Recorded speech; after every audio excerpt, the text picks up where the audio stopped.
All right, well, I've exhausted the list, and we still have some more time, and we have a visitor to the committee, Senator Ringett. We'll give you the opportunity. Thank you. Thank you for being here, and I just came back from a mission in Peru, and because of the this bill that is of high importance to most Canadians, I've inquired about their election system. The government there provides a picture ID free of charge to every citizen, and it has a chip. So, you know, which brings us to the fact that if one party wants to have, and I'm not talking about a political party, if one entity wants or requires certain ID, shouldn't that party also be responsible to provide it? That is the position that to which I was alluding when I said that there is not one federal authority that provides in a readily available form proof of ID and proof of address.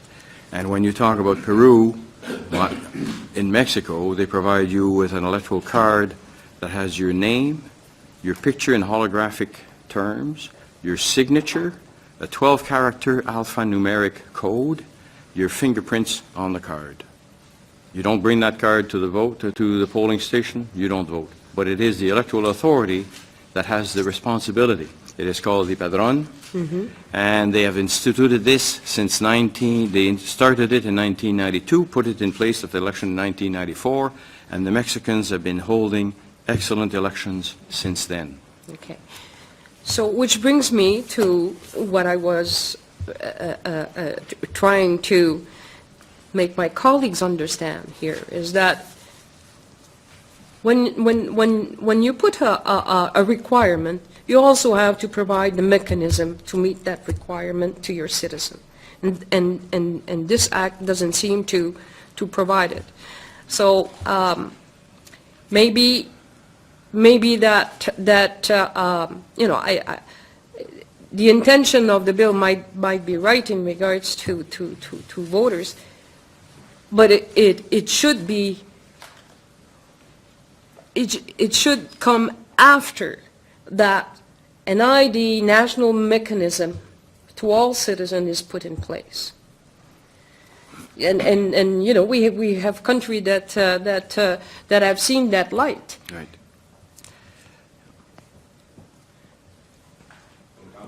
Move on to Senator Frum on the second round.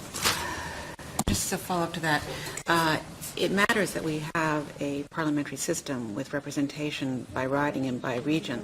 And so, unlike other systems, it matters where you live when you vote. You have to vote in the riding that you live in. And that's why I would think, and my question to you is, that's why this problem of a national identity card doesn't solve our problem here in Canada. Well, you didn't say that. But the problem with that becomes, but then you're into all the same difficulties of people who move. I mean, I'm not saying I'm opposed to a national identity card, but I'm just saying that the significant feature and factor is not your photo, and it is your address in our form of parliamentary democracy. Great. And Senator McCoy has attended today. Would you like to ask a question? Thank you, Chair. Thank you for the acknowledgement, but no, I have no questions at this time. Senator Baker? Yes. Just for clarification, Mr. Kingsley, you said in your prepared statement, not in your verbal statement, but you said that, and I quote, Bill C23 would certainly provide longer reach and sharper teeth should the authority to compel testimony be granted to the Commissioner of Canada elections. This is the authority that the Auditor General would have of Canada in the Act to have the authority of a Commissioner under the Public Inquiries Act.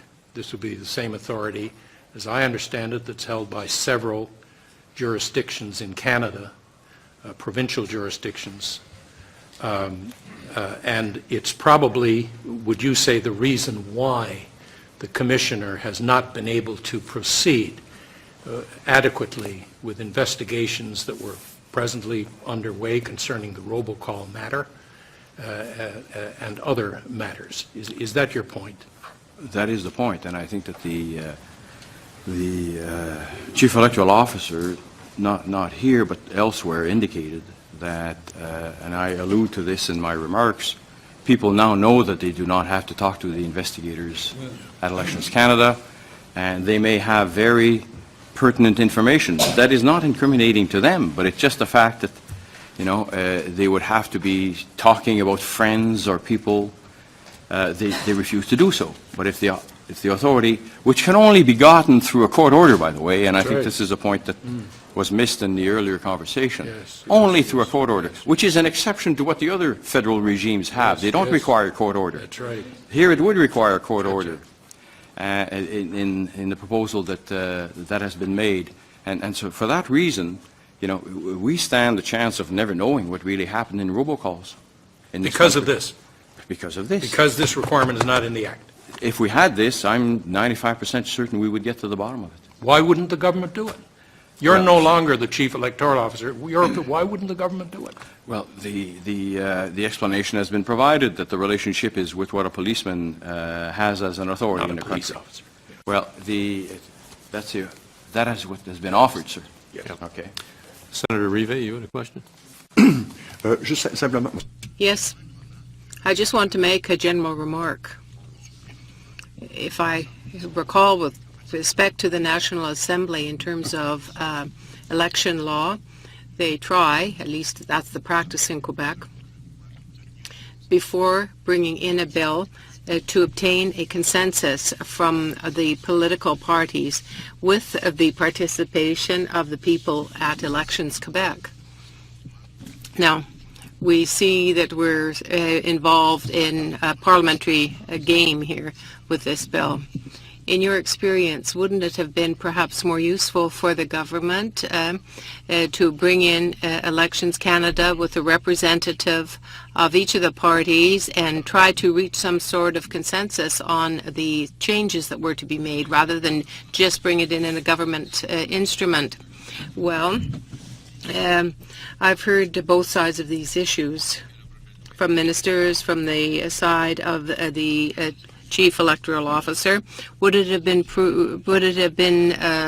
improved? I don't know. Is it a matter of the minds of the people who want to accomplish something? I don't know. I don't know what it would have been. But I know it's often been the practice. It happened to me when I was there, that there were bills that were brought in without necessarily having a warning sent to my office. You know, it does somewhat provoke matters. Kingsley, thank you very much. You have one final comment? Yeah, I wanted to say, the suggestion that was made with respect to vouching, I made the recommendation that it be in writing, and the idea is floating around that maybe there should be more knowledge and so on and so forth. Why don't we try both? Why don't we get the Chief Electoral Officer at the next election to mount a massive campaign about getting your pieces of ID together, and then see how that reduces vouching, but don't eliminate it. Try it for one more election, and then verify what happens.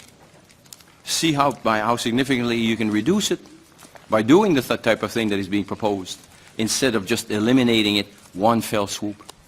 A suggestion for you.